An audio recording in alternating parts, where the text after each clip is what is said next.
filmed this really in-depth makeup tutorial for you where I explain to you how to do this, which is actually a really nice everyday smoky eye, simple to do, use minimal products, and show you the exact techniques that I use to do this instead of just explaining, oh, use a little blendy here, little throw this color here, little throw a pair of lashes on. I explained it a lot more in depth and explained to you why. So hopefully that will help you actually be able to do these makeup tutorials instead of just watching me do them and being like, I can't do that. I hope this is helpful for you. Let me know if it is. Leave me a thumbs up if you guys like this video, and let's get on into it.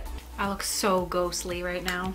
It ain't right. So today I'm going to do my entire makeup look with just a few different shadows, and all of them are going to be from Makeup Geek. And I'm using Makeup Geek because for one, they're inexpensive, for two, they're really amazing, and for three, you can buy them in individual pans, so you don't have to go out and buy an entire palette. You can buy just a few colors if you want.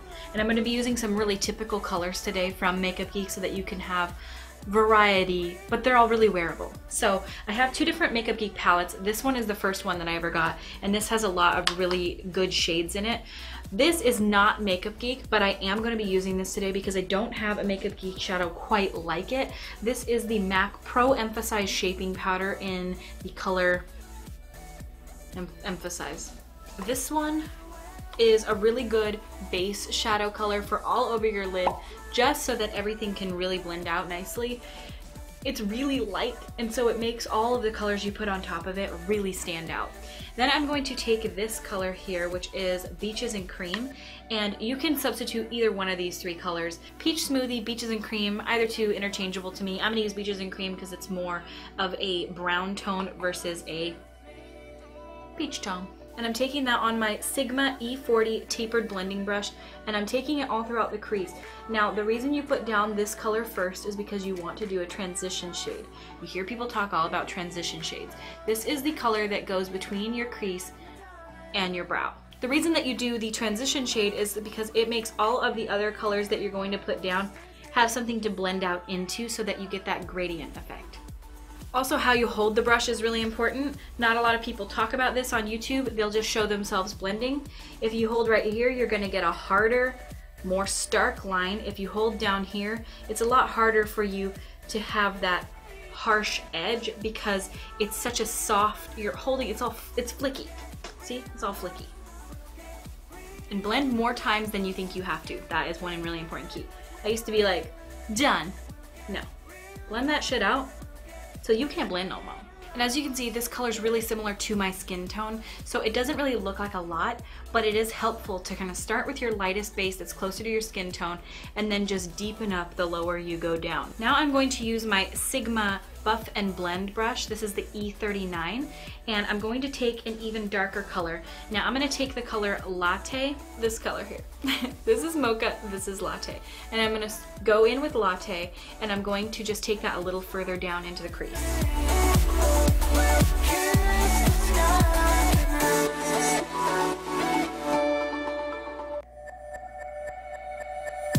And when I go in with this second color, what you'll see me do is I took a smaller brush, one that's more dense, smaller, and easier to do that precision shape with, but still fluffy enough to blend out. And I took it right into the crease, so place it right there and take it right down into the crease and just back and forth windshield wiper. Then I kind of take that outside corner and V it in. And the reason that you're doing that is because you've got your transition, so you've got the lightest color here, your transition shade here, and now you've got your deepest, at this point it's your deepest color, into your crease. And this is just creating that really nice gradient. If you want to blend even better and you really want to make sure all your lines are good, go in with that same brush that you used for the transition shade and just blend it out. Why are there sparkles all over my face? Like, can we just ask that? Why is there glitter on me? I see why. There's glitter all over my Makeup Geek palette. So as brushes go, I get smaller and smaller the deeper and deeper that I go, so that the deep colors aren't going too far. It's really easy when you place a color to blend it out and have it go too far. So that's why I go smaller and smaller with my brush the deeper that I get. So now I'm gonna go in with the color Mocha from Makeup Geek. Don't mind my nails, by the way. Just don't even look at them. Stop looking at them right now. I'm telling you. Don't look at them. And this is the Zoeva 231 Luxe Petite Crease Brush that's got cat hair all over it. And I'm just gonna set this, place it right on this outer V.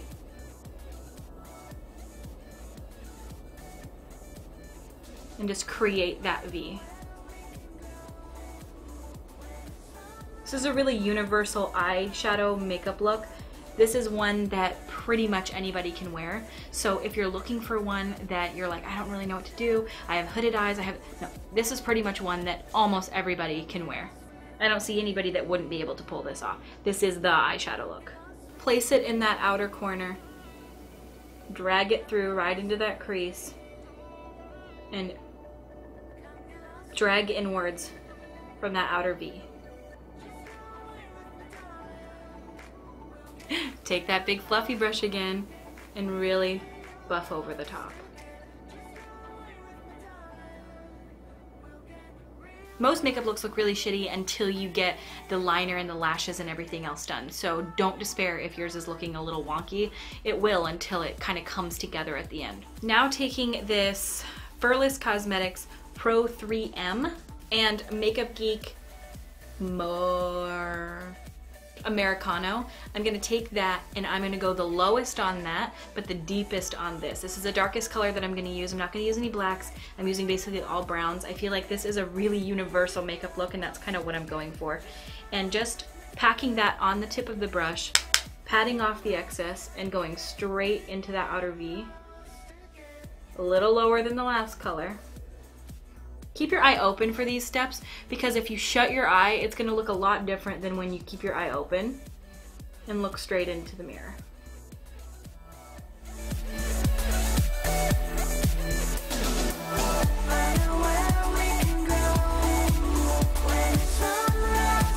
And if you're kind of unhappy with the way that the blend looks on the outside, little pro tip for you, I don't know if it's pro tip, but it's my tip, is to take a little bit of that first blending color that you put down on the fluffy blending brush that you first used and blend out the edges, and it'll sort of diffuse it all together.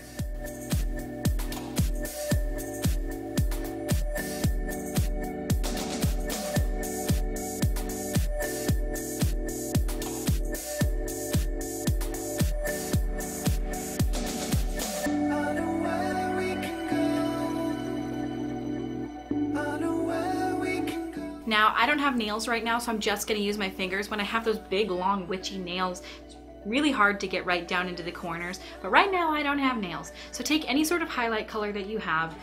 You can either use a highlighter, like the Becca one that I have here, Mary Luminizer. You can use a color from the Makeup Geek palettes. Today, I think I'm going to be using this color here, which is Starry Eyed. This is one of the foiled shadows from Makeup Geek, and I probably will use also a little bit of Shimma Shimma. So I just packed a little bit on my finger here, and I'm just patting it on the lid. Not all the way over into the deep colors that you did, just kind of right into the center. And this is Starry Eyed. So if you take the darker shimmer shade, put it down first all over your mobile lid, and then you take even a lighter shade, like I'm gonna go with Shimma Shimma from Makeup Geek, then that will kind of create this really bright lid that pops out at you. That makes sense? Then I take this brush. This is the Zoeva Luxe Petite Crease that we used as that third color thingamajigger, taking some Americano and run it right up next to the lash line. Now, I would use a brown eyeliner, but the fact that most people have black eyeliner, I'm gonna be real, most people don't have brown eyeliner. So I'm gonna use a black eyeliner, and for this I'm gonna be using the Rimmel Scandal Eyes Waterproof Kohl Pencil in the color Black. I'm also gonna take a little bit of that same black kohl pencil and run it along my upper lash line right into the lashes. I'm not gonna like do it above, I'm just gonna really press it into right where those lashes come out. And I want to take a brush and just sort of run it along the lash line just to kind of buff out that color. I'm honestly not used to not doing a wing liner. I typically do a wing liner almost every day, But I did not do one today because I find I'm trying to do something wearable that anyone can do, and I do find that a lot of people struggle with wing liner. If I throw a wing on top of this, people are gonna be like, well, that might have been wearable had you not done that wing. So I'm not doing that today. Now I'm gonna toss on a coat of mascara. I am gonna do lashes because I will explain why in just a moment. I am using the Smashbox Full Exposure mascara. You can stop here if you're not into lashes, but I will explain. Can I speak? I will explain why when it comes to lashes in just a moment. I'm gonna do my brows off camera and then I will be back to finish the face and talk about lashes. So I'm going to contour my face and warm it up because as you can see right now, it is pale as hell. And so I'm going to be using my Anastasia contour kit. You can use whatever works for you. You can use a bronzer, you can use whatever works. I am not one of those people that thinks that there's only one product for everybody. I know that there's a lot of different things that people can use. So for this, I am using my Furless Cosmetics CB3 brush, and this is a really good brush, like incredibly good for contouring. However, it is a synthetic fiber because Furless Cosmetics is completely cruelty-free, totally ethical, no natural hair fibers, but being that it is a synthetic fiber brush, synthetic brushes put down a lot more product. So keep that in mind when you are placing product. Like, I don't know if you can see just like how they blend out like a frickin' dream, but just beware that they do put down a heavier amount of product. So I'm just kind of going into the hollows of my cheeks. I go a little higher than you might think. Like you might think to go down here, but I sort of like to go a little higher because as you blend things out, it sort of pulls the product, it diffuses it out. So I don't know if I'm making any sense when I say that, but that's why I put it up a little higher. Then using Milani's Baked Blush in Luminoso, I'm going to take that on the Real Techniques blush brush and just sort of put it on the apples of my cheeks, blending out. I sort of try to keep it to the back as well. The more you put right here, it sometimes can end up looking a little odd, so I try to keep it back here as well. And I sort of do stippling motions. The more you rub, I mean, it's fine if you do like these blending motions, but just try to keep it placed. So if you pat it on, sometimes it works a little better. Just my personal preference. Now taking my personal favorite highlight, this is the Balm's Mary Luminizer, and you can see I'm running low. I'm running low, kids, because this is one that I have used like every day for probably like the last 2 years. So I'm taking this on my MF3 brush from Furless Cosmetics as well. Could you tell that I like Furless Cosmetics? Yeah. Just taking this right here. You see that placement? That is where highlight goes. You put it too low, too all over. I mean, there's no such thing as too. You can do whatever you want with your makeup, but it can start to look a little like you didn't do it on purpose the lower you go down. Just sort of place, and then I blend it out. So basically I place it where I want it.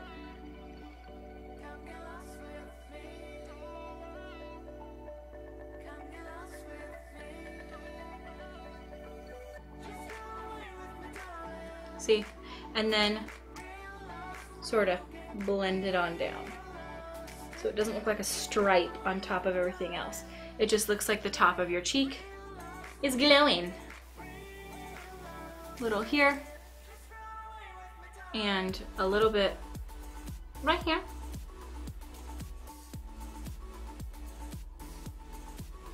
And down the bridge of your nose. That's personal preference, you don't have to do that, but I do like the way that it makes my skin look real. Now, I wanna quickly talk about lashes. A lot of people will stop here, and that's fine. Obviously, you wanna do your lips as well, but we're gonna get to that in just a moment. So as far as makeup looks go, a lot of times you'll get comments online and people will say, oh my God, your makeup looks incredible, I could never do that, how do you do that? The reason a lot of people's makeup looks incredible is because, one, they have brows done. Now, brows are really important, and if your brows don't look good, it will make the entire makeup look not look good. So if your brows are really bushy, or there's lots of hairs coming down, or they don't have a really sharp tail, or whatever have you, whatever you think, like if you're looking at somebody's makeup look online and you're like, how do they do that? How do they make it look so good? A lot of times it's because they have really defined brows. So keep that in mind. Look at a makeup look you like and tell me, do they have really defined brows? Sometimes people like that really bushy brow look, but if you're looking at somebody's picture that has really defined brows and you're wondering why their makeup looks so good, it's probably that. Number two, it's probably because they're wearing false lashes. A lot of people don't wear false lashes, and that's fine. This is a beautiful makeup look without them. But you'll notice that when I put them on, it kicks up the makeup look about 10,000 times. It'll make it look a million times better, and people really underestimate how much lashes can do. So that is one thing that's really important. If you're gonna do something and you wanna look like Instagram makeup. I call it Instagram makeup because there's a certain look to Instagram makeup, and you all know what I'm talking about. But that really is one of the main components, is brows and lashes. And if you have both of those, everything else can kind of look mediocre. But if you throw those two things on and both of those look really good, the rest of your makeup looks really good. So that's just one little. I'm gonna throw on a pair of lashes. These are the House of Lashes Siren lashes. These are probably my all-time favorite lashes, next to Iconic. I love those as well. But these are really beautiful, really flirty, really long, but people love them. When you wear them, people compliment your shit all day long. Same with Iconic. Same with Iconic.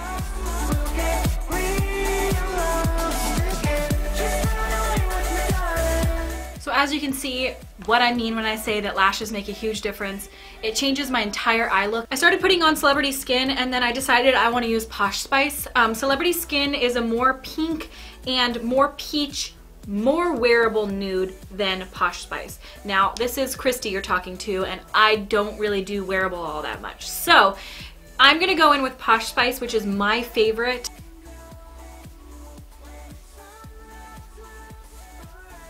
This color. I might just take a little bit of Celebrity Skin and kind of run it into the center.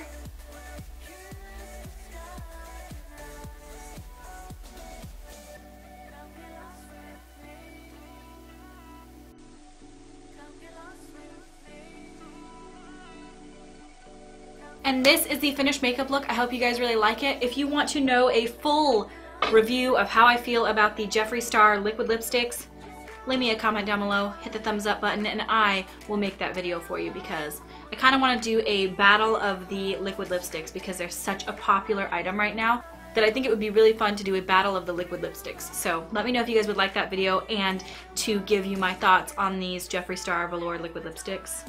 Also, let me know if you guys like this makeup look or any other type of makeup looks that you would like me to do, or tutorials that you guys want me to film. This one was really fun. I'm sorry I didn't do my hair in it. My hair is looking real ratchet right now. I got an appointment in 1 week from the day that I'm filming this, so my hair should hopefully be different soon. I thank you guys so much for watching. If you would like to, please subscribe to my YouTube channel. I put out new videos every Monday, Wednesday, and Friday. Also, follow me on Instagram, Facebook, Twitter, Snapchat, Periscope. Those are all Raw Beauty Christy. I thank you guys so much for watching, and I will see you at my next video.